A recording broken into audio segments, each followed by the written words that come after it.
বাড়ছে দেশের বিভিন্ন নদ নদীর পানি। প্লাবিত হয়েছে নিচু এলাকা, দুর্ভোগে হাজারো মানুষ। চাঁপাইনবাবগঞ্জের পদ্মার পানি বেড়ে প্লাবিত সদর ও শিবগঞ্জের 5টি ইউনিয়নের নিচু এলাকা। এতে পানিবন্দী হয়ে পড়েছে 9,000 মানুষ। ডুবে গেছে ফসলের ক্ষেত। 6টি প্রাথমিক বিদ্যালয়ের শ্রেণীকক্ষ তলিয়ে যাওয়ায় ব্যাহত হচ্ছে পাঠদান। পানি উন্নয়ন বোর্ড বলছে, ফারাক্কা বাঁধ খুলে দেয়ায় নদী তীরবর্তী বিস্তীর্ণ এলাকা প্লাবিত হয়েছে। ফরিদপুরে বাড়ছে পদ্মা, মধুমতি ও কুমার নদের পানি। চরাঞ্চলের 16টি ইউনিয়নের বেশিরভাগ এলাকা প্লাবিত হয়েছে। গবাদি পশুর খাবার ও ফসলের জমি তলিয়ে যাওয়া বিপাকে কৃষক।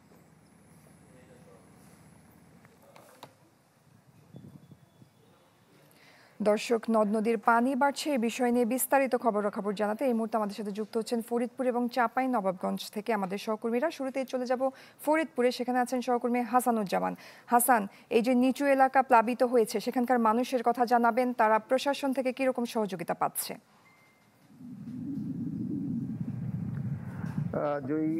দেশের মধ্যাঞ্চলে যে বন্যার যে আশঙ্কা, বর্তমানে যে পানি বৃদ্ধির কারণে নিম্নাঞ্চল প্লাবিত হয়েছে, এতে ফরিদপুরের 4টি উপজেলার 16টি ইউনিয়নের কিন্তু চরাঞ্চলের মানুষ ইতিমধ্যে তারা পানিবন্দী হয়ে পড়েছে।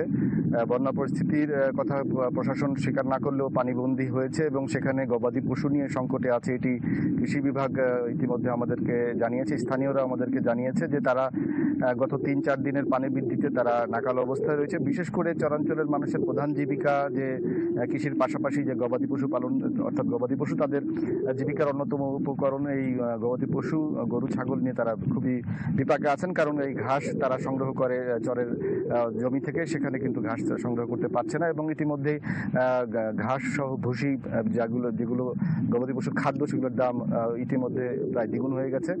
ফলে তারা সংকটে পড়েছেন। পাশাপাশি কৃষি জমি তলিয়ে যাওয়ায় বিশেষ করে ধানের জমি, পদ্মা নদীর তীরবর্তী বিস্তীর্ণ চরের ধানের জমি তলিয়ে গেছে। পাশাপাশি আড়িয়াল খাঁ ইতিমধ্যে বিপদসীমা পার হয়ে গেছে। পানি গত 24 ঘন্টায় 7 সেন্টিমিটার বেড়েছে পদ্মার পানি, যে কারণে কৃষকের ক্ষেত ক্ষতিগ্রস্ত হয়েছে। পাশাপাশি ঝুঁকিতে রয়েছে মানুষ। প্রশাসন বলছে যে তারা এ ব্যাপারে নজরদারি রাখছেন। যদি বন্যা পরিস্থিতি সৃষ্টি হয় তখন তারা উদ্ধার কাজ সহ ত্রাণ সামগ্রী বিতরণের জন্য তারা এগিয়ে আসবেন বলে আমাদেরকে জানিয়েছেন। জয়ী। হাসানুজ্জামান, ধন্যবাদ আপনাকে। দর্শক, এবার চলে যাচ্ছে চাঁপাইনবাবগঞ্জে, সেখানে রয়েছেন সহকর্মী আনোয়ার হোসেন। আনোয়ার, আমরা ফরিদপুরের কথা জানছিলাম যে সেখানে চরাঞ্চলের পানিবন্দী হয়ে পড়েছে সেখানকার মানুষজন। তো পদ্মার মহানন্দার পানি বাড়ছে চাঁপাইনবাবগঞ্জে, এখানকার মানুষের খবর জানাবেন। হ্যাঁ জয়ী, পদ্মা নদীর পানি চাঁপাইনবাবগঞ্জের শিবগঞ্জ উপজেলার পাংখা পয়েন্টে বিপদসীমার 35 সেন্টিমিটার নিচ দিয়ে প্রবাহিত হচ্ছে। সংশ্লিষ্টরা জানিয়েছেন যে পানি বৃদ্ধির যে ধারা গত কয়েকদিন ধরে লক্ষ্য করা যাচ্ছে, সে ধারা অব্যাহত থাকলে আগামী 2-3 দিনে নদীর পানি বিপদসীমায় পৌঁছাতে পারে এবং বড় ধরনের বন্যারও আশঙ্কা করা হচ্ছে। তো স্থানীয় পানি উন্নয়ন বোর্ডের বন্যা পূর্বাভাস ও সতর্কীকরণ কেন্দ্রের তথ্য অনুযায়ী আজ সকালের কর্মকর্তারা জানিয়েছেন যে সকাল 9টায় চাঁপাইনবাবগঞ্জে পদ্মা নদীতে পানি 21.70 মিটার উচ্চতায় প্রবাহিত হচ্ছে। এই নদীর পাংখা পয়েন্টে বিপদসীমা ধরা হয়েছে 22.05 মিটার। ফলে বিপদসীমার 35 সেন্টিমিটার নিচ দিয়ে পানি প্রবাহিত হচ্ছে। বলা যায় একেবারেই বিপদসীমা প্রায় ছুঁই।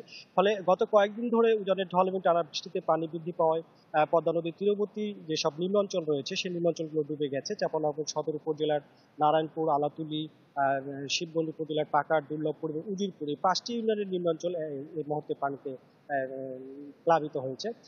তো এখন বর্তমানে এই 5 ইউনিয়নের প্রায় 9,000 পরিবার পানিবন্দী হয়ে পড়েছে, এমন তথ্য জানিয়েছেন জনপ্রতিনিধি এবং স্থানীয়রা।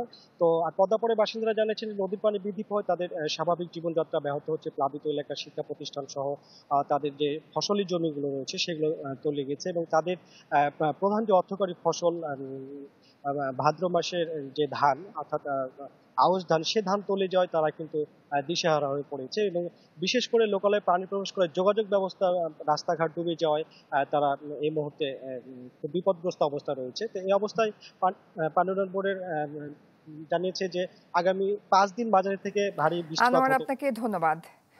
দর্শক, ফরিদপুর এবং চাঁপাইনবাবগঞ্জে বাড়ছে নদ নদীর পানি, সে বিষয়ে বিস্তারিত খবরাখবর জানছিলাম।